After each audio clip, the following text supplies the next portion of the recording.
Where is the clicker that controls the clicker? That's the essential tool.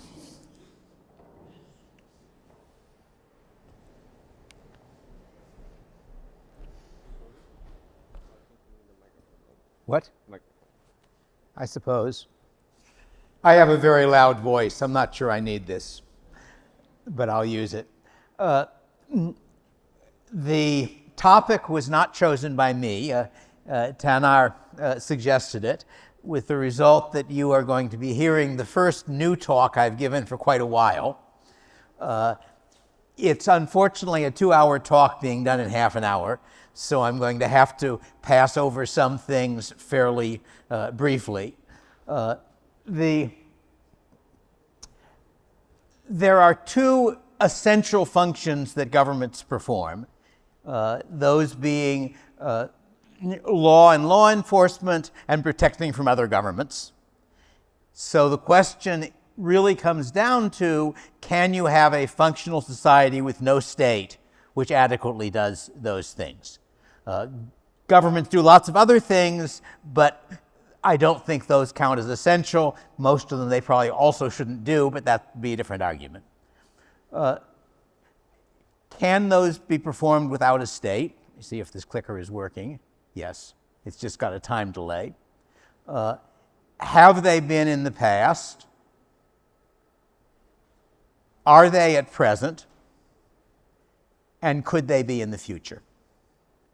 Those are the questions that I'm going to be raising. I'll be mostly talking about law and law enforcement in all three, and about the question of whether a stateless society in the future could defend itself.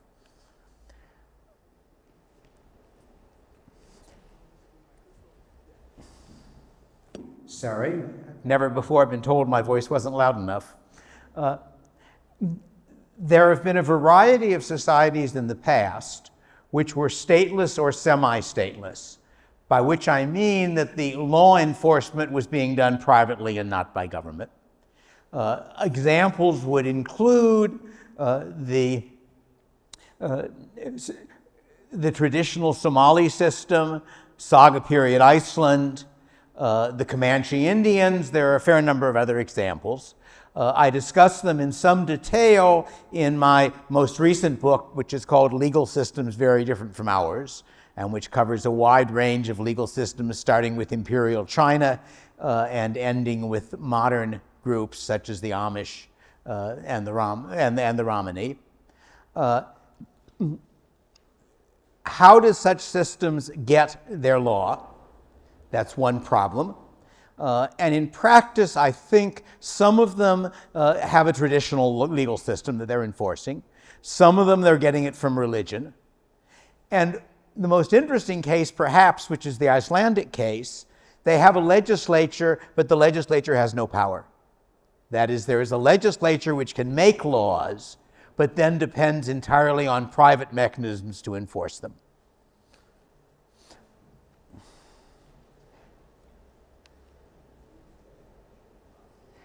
How do they enforce the laws? One way is by some combination of shunning social pressure.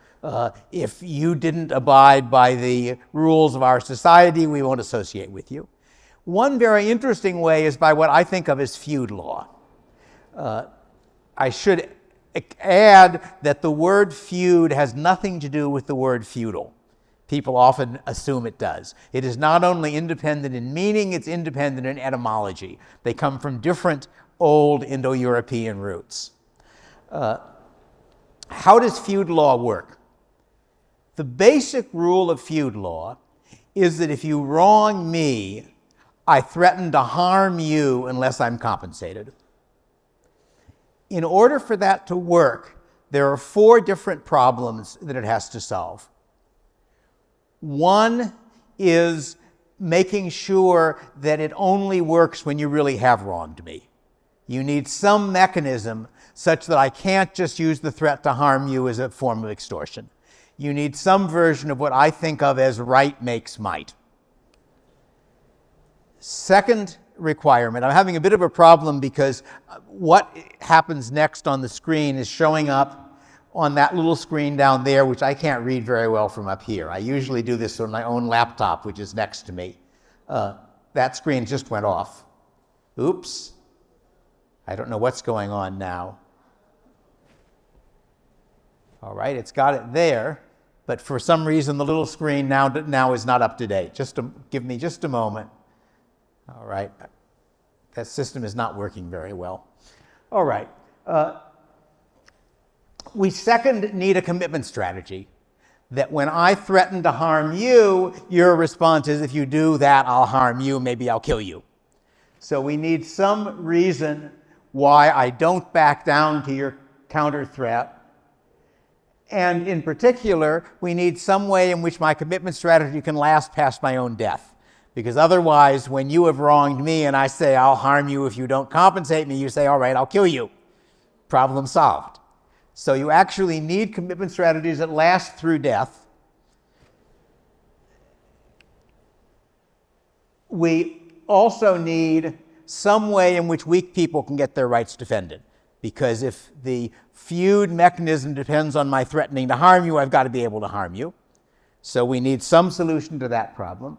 And finally, there's the problem people associate with their imagination of feud, that I think you've wronged me, you think you haven't, so you're giving in, you would see as making you a wimp, and my giving in makes me a wimp, so we keep fighting back and forth. And we need some way of terminating feud, of ending that problem.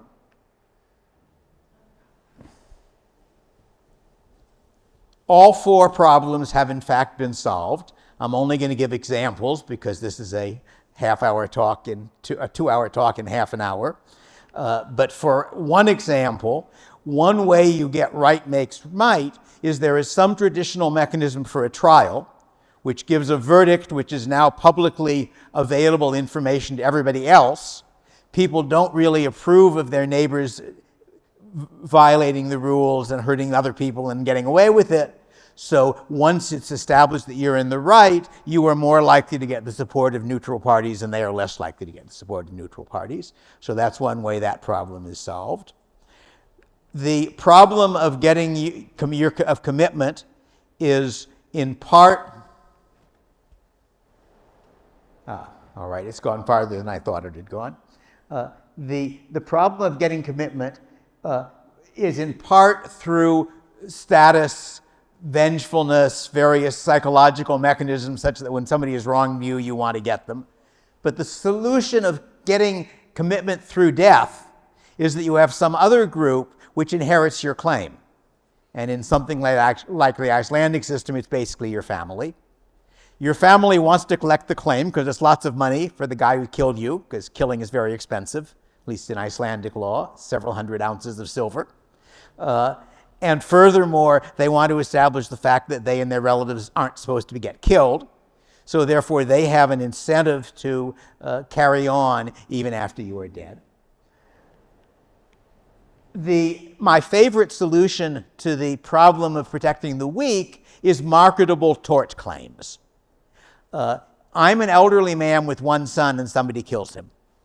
If I try to go to court to collect the damage payment for his being killed, I'll get beaten up on my way to the court. My neighbor, on the other hand, is a wealthy, powerful man with 4 sons who went Viking in their youth. So I transfer my claim to him. He collects the claim. He maybe shares the money with me or maybe doesn't, depending how hard it is to collect the claim. But either way, it's been established that killing my son was very expensive, and therefore people don't even kill the sons of weak people. Another solution that shows up in the Icelandic sagas and also in the Comanche case is you have a volunteer enforcer. Somebody who says, all right, I know you can't enforce your claim. I'll enforce it for you in order to show what a brave, powerful person I am. And maybe the guy you've got a claim against is someone I don't like anyway, and I'd like an excuse for beating him up. So those are all real mechanisms by which you have gotten protection for the weak. And the solution to the problem of ending a perpetual feud is to have a neutral arbitrator. That if I just give in, I look like a wimp. But if you and I agree that so-and-so over there, who everybody respects, will decide what's a fair outcome to our feud. Then when I go along with his verdict, I don't look like a wimp, I look like a reasonable person. And besides, if I don't go along with his verdict, he'll probably join your faction, and I'll have one more enemy to deal with in my feud. So those are all examples, and there are obviously lots of other possible examples of ways in which the problem has been dealt with in past societies. Let me now go on to the world that you live in, because most of us don't think about how many of the rules that bind us are not provided by government. One very simple example is social norms. There is nothing illegal if I, as a professor at a economics department or a law school, both of which I've taught in, if I chose to give my lectures naked to my waist.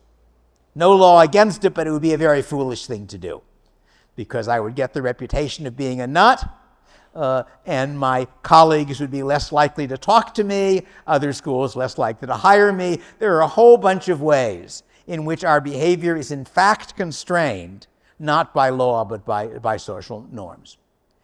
A lot of the work that is supposed to be done by the court system in our society is actually done privately. A lot of commercial disputes are handled by the American Arbitration Association, not by the courts. Suppose my car runs into your car. We have different insurance companies, and each insurance company would like to claim that his customer was not the one at fault. They could go to the court, and in 6 months they might get a verdict, but that's very expensive. They don't. What in fact happens is the insurance companies have worked out among themselves simple rules of thumb for deciding which company pays in such a dispute. That's much faster and much cheaper, and it doesn't always give the right answer, but sometimes I have to pay a little bit that I shouldn't have, and sometimes you have to pay a little bit you shouldn't have. That's cheaper than settling it through the courts. Most of us also are under rules of various private organizations. If you go to a college, the college or university almost certainly has some rules about what you do or don't do. If you are in an apartment house and you make a lot of noise late at night, you may get complaints and they may ultimately go to your landlord. If you are an employee of a company, it has rules of what you have to behave in order to stay to be an employee. There are a whole bunch of ways in which we are actually under law that is not government law. Finally, there are in fact people in the modern world who are effectively in a private law system. And I'm thinking now of ethnic groups such as the Amish or the Romani, where they are theoretically under the regular law, but the Amish don't believe in our legal system, and therefore they are very unwilling to testify to any crime that they've observed. The way the Amish system works is that each Amish congregation, which is maybe 50 families, has their own rules. It's called the Ordnung. Those rules control things like what modern technology they agree they're allowed to use or not to use, because the Amish have strict controls on those. And if you violate those rules and don't apologize and keep violating them, eventually you get shunned. You no longer can talk to other members of your group or associate with them. And since they are the world that matters to you, that's a very serious punishment. The Roma, the Romani, have really a double system. They have that went too far, I think, and wasn't supposed to. Yes. All right. I was supposed to go present. There, I'm back where I'm supposed to be. Fine. The Romani, on the one hand, have a court system of their own, which can impose pollution, parme. And they believe that if you are polluted, you will be unlucky. You might get sick. Furthermore, pollution is contagious. So if you're polluted, other Romani don't want to associate with you. So it's a mechanism which gives you shunning as a result of your having violated the rules of that society. Now the Romani also engage in a certain amount of feud. The interesting thing about the feud among the modern Romany is that they often do it not with weapons, but by using the legal system they're embedded in, by doing things like reporting the other Romany who they're feuding with for a crime he has or hasn't committed in order to get him into trouble. However, I'm running out of time, so let me go on to my favorite subject, which is a future society, what a future society might be like with no government. And that's what we are accustomed to calling anarcho-capitalism, term some of you have probably heard. And the basic mechanism of that is that each individual is the customer of a rights enforcement agency, and that's a firm that sells the service of protecting his rights and arranging for the settlement of his disputes. So it's a private substitute for a government, in effect. And that then raises the problem, what if I think you've committed a crime against me, you and I have different rights enforcement agencies? Do they have to fight over whether or not you get punished or whether or not you have to compensate me? And the answer is that that would be a very expensive, not a sensible way of doing business. So instead, what we expect is that each pair of rights enforcement agencies agree on a private court to settle disputes between them. Now, that agreement, of course, can't be enforced in the courts because there's no government in this society. What enforces the agreement is the fact that they are repeat players, that each one knows that if it refuses to go along when the verdict goes against it, the other one will refuse to go along when the verdict goes against it. Then they either can't do anything about their customers who've been victims of a crime, or they've got to fight each other, which is very expensive, and they then lose customers to competitors who are willing to abide by their agreements to settle things peacefully. So that's the basic logic of the system.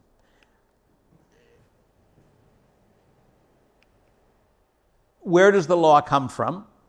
The law is a product being produced by the arbitration agencies. This is a society where law itself is a market product. The arbitration agency wants to have legal systems such that rights enforcement agencies will choose to use them. That's the service they're selling. The rights enforcement agencies want to have legal rules such that people will want to live under them, because that's the service they're selling. Consequently, you have laws which are being designed to be the laws that people choose to live under on the market. So the basic argument here, as I like to put it, the argument against the minarchist position, against the libertarians who want to have a government that makes law and law enforcement but doesn't do much else, is that making law is not a trivial problem. If you've actually studied the law instead of just thought about it for 5 minutes, you realize that designing a legal system is very complicated, sort of like designing a car. If the government makes the cars, we know what happens. If the government grows the crops, we know what happens. If the government makes the laws, we don't expect to get very good laws. So that's I would argue, the basic advantage of what I'm arguing for is that we now have a mechanism in which the same kind of market process that makes cars and food for us also makes laws for us. Now, I've left out a whole lot of stuff necessarily because of the limited amount of time. National defense. I should leave that out. That's the hardest problem. I sketch in Machinery of Freedom in the current edition. The problem is that it's a public good, that the producer can't control who gets it, therefore can't sell it. There are private ways of producing public goods. Sometimes they work, often they don't. There might be ways of doing it for national defense. I've sketched various possible ways, but there is no guarantee that you could raise enough to defend against your enemies. I've sketched the idea of having a volunteer militia. Lots of people like to play soldier. You could then have professional. Estonia actually does it, I should say, turns out. You could then have a few professionals who are funded by charity. And if there's ever a war, the professionals organize the amateurs and fight. It's roughly what the original U.S. system was. The reason we have the Second Amendment in the U.S. Constitution is the idea that we have to have a mass of people who are not very good soldiers but have guns, and then not only can they fight a war, but they can also prevent the army from taking over because the professionals are outnumbered by the amateurs 100 to 1. So there's much to be said for that system. But it might not work.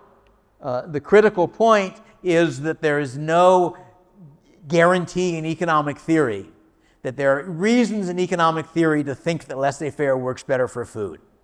There are reasons, I would argue, to think that it works better for law. It's not clear if it works better for national defense. And if you're in a society, see what's happened. All right, seems to have, anyway, if you're in a society, if you're in Estonia or Latvia and you have a very powerful neighbor who isn't very nice next to you, you might decide you're not going to be able to raise enough money by voluntary methods and you're going to have to not abolish that piece of government until the Russians are persuaded to abolish theirs, which is going to be a while. So on the other hand, the US, where I come from, our neighbors are Mexico and Canada, and neither of them is very dangerous.